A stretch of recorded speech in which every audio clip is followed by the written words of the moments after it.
Salut à toutes et à tous et bienvenue dans Story Série, saison 4, épisode 8. History's calling. I won't go to voicemail. Cette semaine, élection présidentielle américaine oblige, on se penche très sérieusement sur la façon dont les séries scrutent, analysent et critiquent leur propre politique. I'm taking the White House. Please leave the hot tub on.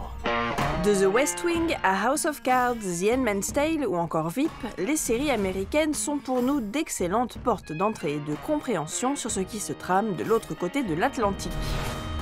Et depuis l'arrivée de Donald Trump à la Maison-Blanche en 2016, elles se sont plus que jamais fait plaisir en creusant les ténèbres de leur président. Nobody gets treated as unfairly as I do. It's disgraceful. Sir, I need loyalty. I expect loyalty. Pour en parler, nous avons invité Eva Rock, journaliste chez Europe 1 et animatrice du podcast Série-Land, et Emmanuel Taïeb, professeur de sciences politiques et co-auteur du livre Série politique, Le pouvoir entre fiction et vérité. Well, I've asked America if she wants me to be her president.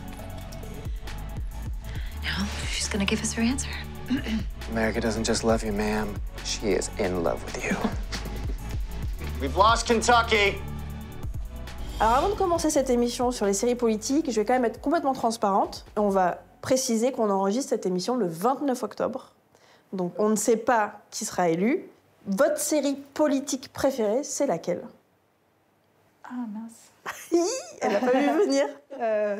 J'ai peut-être une petite préférence quand même pour The West Wing à la Maison-Blanche, dont la diffusion s'est arrêtée en 2006. Ça me paraissait pas il y a si longtemps et en même temps j'ai l'impression que c'est une éternité.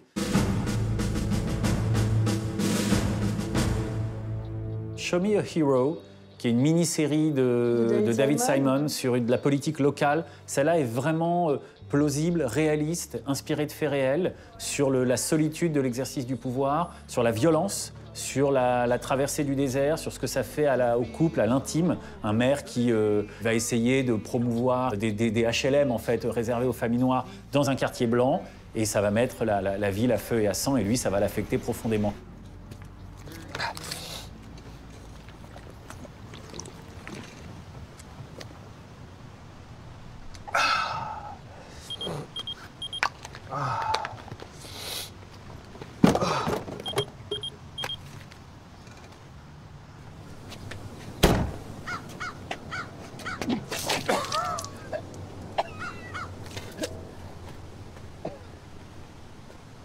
J'aime beaucoup en fait tout ce qui n'est pas série politique au sens justement de la petite politique, mais qui parle de politique comme Insecure par exemple, parce que c'est aussi des séries qui parlent de pouvoir, d'enjeux de pouvoir et qui racontent la société.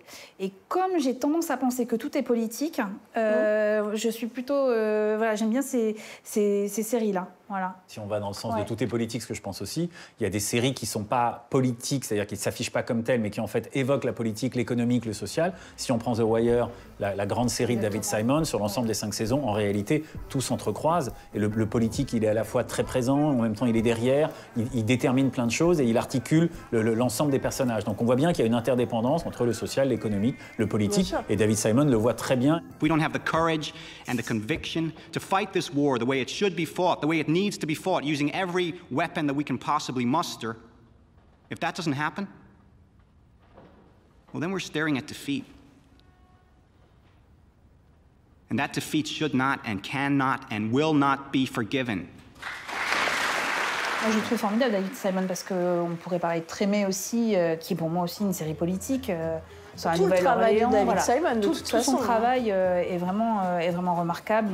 Mais David Simon, c'est un peu le patron de comment on parle de politique à la télé, à travers des thématiques parfois détournées. Donc effectivement, Trémé, l'Amérique post-Katrina, Show Me a Hero en nous ramenant dans les années 80, et qui a sorti il y a quelques mois The Plot Against America, qui était une uchronie, une adaptation d'un roman de Philip Roth. Et qui, sans le dire, sans que ce soit frontal, nous parlait clairement de l'Amérique de Trump. My intention is to preserve American democracy by preventing America from taking part in another world war. What if Lindbergh does win? Everyone sees what he is. He's a hero. To most people, there's never been a bigger hero in their lifetime. The Jewish people and Roosevelt calling us war agitators. Listen to that crowd. Alors moi, j'étais très perturbée parce que c'était tellement bien fait. C'est tellement bien fait. Je comprenais que ce qu'il me racontait n'était pas la vraie histoire. Et je voyais bien le côté symbolique et j'ai envie de parler de Trump sans en parler. Et en même temps, je me dis, j'ai quand même dû avoir mes bouquins d'histoire sur l'Amérique à côté et Internet et tous les sites là-dessus parce que j'allais vérifier des éléments dont il parlait dans la série. Et je me disais, mais c'est pas possible, est-ce que dans la réalité ou pas? J'étais très perturbée par ce mélange, en fait. Mais ce qui en fait, pour moi, une référence, parce que j'ai passé un moment divertissant en regardant une série, et en plus, j'ai appris des choses, et je suis allée me cultiver, et ça m'a poussée à aller plus loin après, et donc aussi à affiner un regard critique sur ce qu'il dénonce, sur l'Amérique qu'il dénonce. Donc pour moi, le contrat, il était largement rempli. Mais en tout cas, le coup de génie de David Simon sur ça, c'est effectivement de prendre un roman qui a été écrit avant et de l'adapter maintenant en série. C'est-à-dire de parler de Trump et de parler de l'Amérique contemporaine, évidemment en se décalant et en disant qu'est-ce qui se passerait s'il y avait un leader populiste, antisémite, qui n'a rien à faire là, hein, qui est complètement improbable, qui s'est appuyé sur sa notoriété pour prendre le pouvoir. Et puis ce qui est intéressant, c'est qu'il y a les thématiques habituelles de David Simon, c'est-à-dire la politisation, l'évolution des personnages, l'engagement des personnages. Et brutalement, toute la société semble se retourner contre eux. This is my country. Not anymore. It is Lindbergh's. It is the Jew haters. It is the America firsters.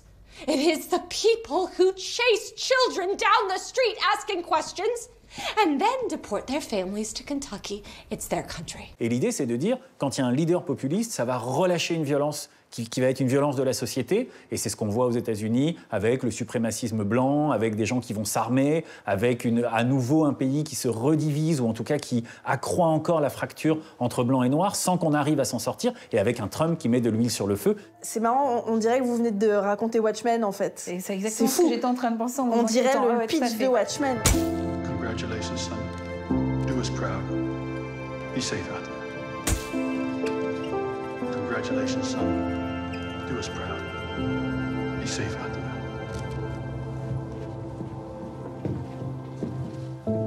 Congratulations, son. Do us proud. On voit que le genre s'empare de la question politique, à mon avis pour plusieurs raisons, soit pour atteindre un public plus large, soit pour rajeunir également le public, pour toucher d'autres gens. Voilà, Watchmen, c'est les super-héros. On a Lovecraft Country, qui est vraiment plutôt du surnaturel. Et on se rend compte qu'il y a une obsession de dénoncer, de raconter, de donner conscience aux gens, quitte à ce que ces gens ne se rendent pas compte qu'on est en train de leur parler de politique. Et en fait, moi, je me suis demandé si le fait d'utiliser le genre ne réunissait pas la famille devant l'écran et du coup ne pouvait pas ouvrir des conversations familiales. C'est-à-dire qu'on allait parler aux ados, on allait leur expliquer, et que c'était peut-être pour ça qu'on pouvait intéresser un public plus large et plus jeune à la question politique, grâce à ce genre. Alors j'ai envie de répondre oui, et parce qu'en plus ça veut dire qu'on fait le pari de l'intelligence des spectateurs et des parents avec les ados, donc j'ai envie de croire à ça. Je ne sais pas si c'est la réalité, mais si c'est l'ambition des scénaristes et des showrunners et des réals, je trouve ça encore plus louable. Voilà. Ouais. Mais que dans tous les cas, effectivement, ça produit un discours politique et donc pour moi, c'est gagné. Voilà. Le contrat, il est rempli par rapport à l'intelligence qu'on veut donner à la série et montrer que les séries sont aussi le miroir de notre société. Alors, parfois un miroir déformant, mais en tout cas racontent quelque chose de la société. Hey, Reeves. About time you showed up. What happened here? Same thing that always happens when you put a bunch of animals in the same cage. Go on in. We need someone who speaks their language.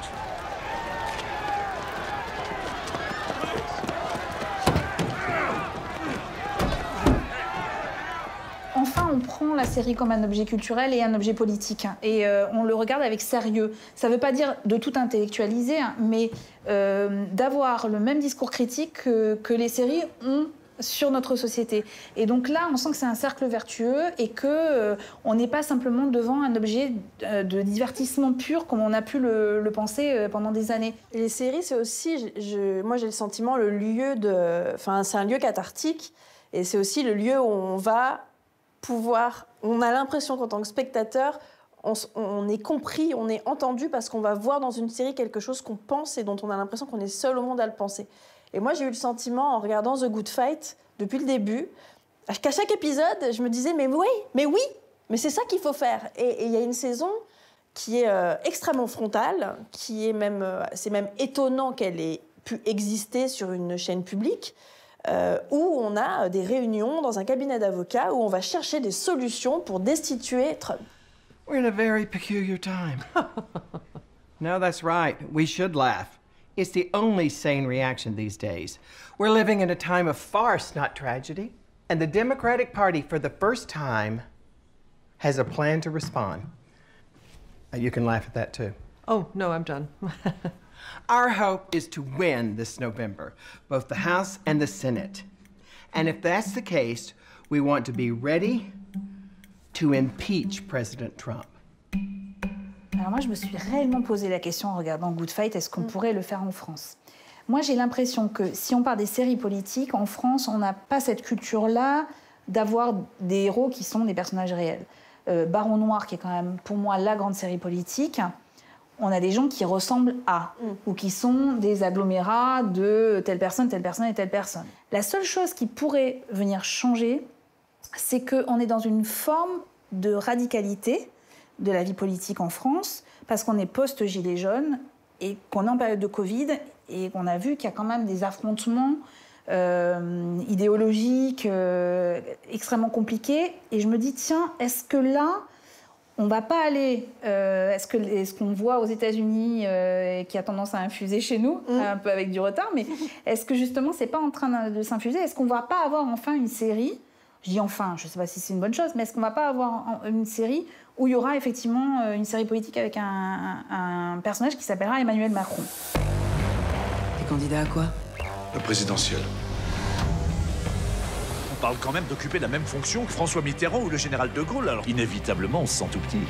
En fait, ça existe, mais à bas bruit. C'est-à-dire qu'il y a des séries politiques qui ont un message politique ou qui sont très politisées. Si on prend Baron Noir, il y a effectivement cette idée-là d'alerter sur une menace qui peut peser sur la démocratie et qui viendrait des extrêmes ou qui viendrait de l'abstention, de l'effritement de la participation, donc d'un youtubeur, effectivement d'une personnalité de la société civile qui émergerait, mais qui serait en fait anti-système et qui exploserait le système de l'intérieur en jouant le dégagiste. Donc il y a aussi là une réhabilitation de la politique type The West Wing. 40% of Americans have a gun in their home.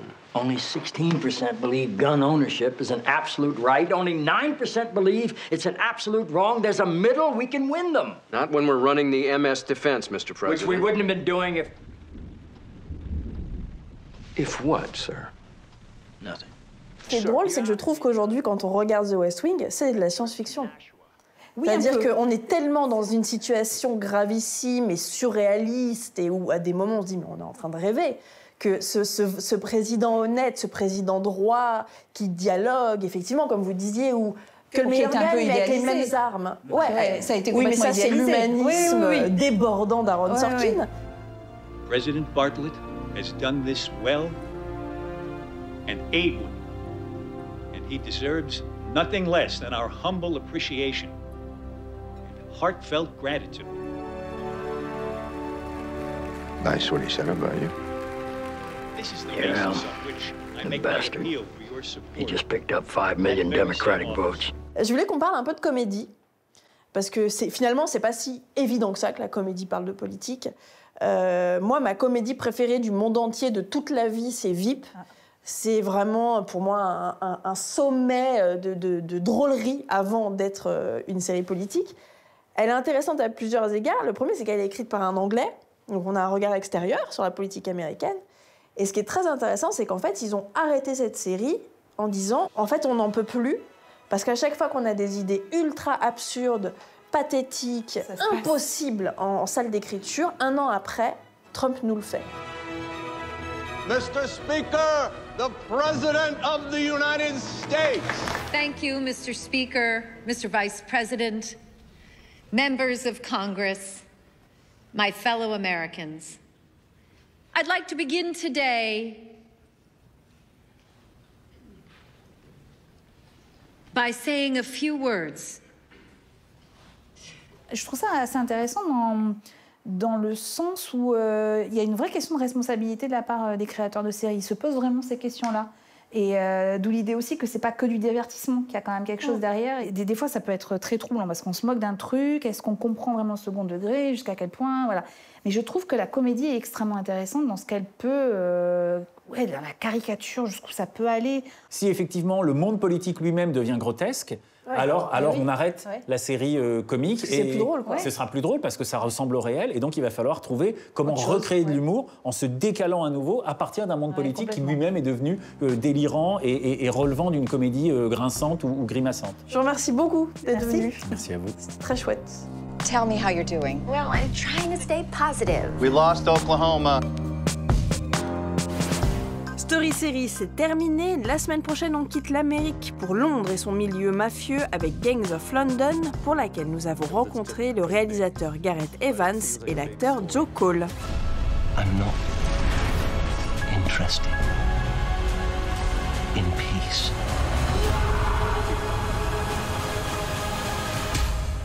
Allez, à la semaine prochaine.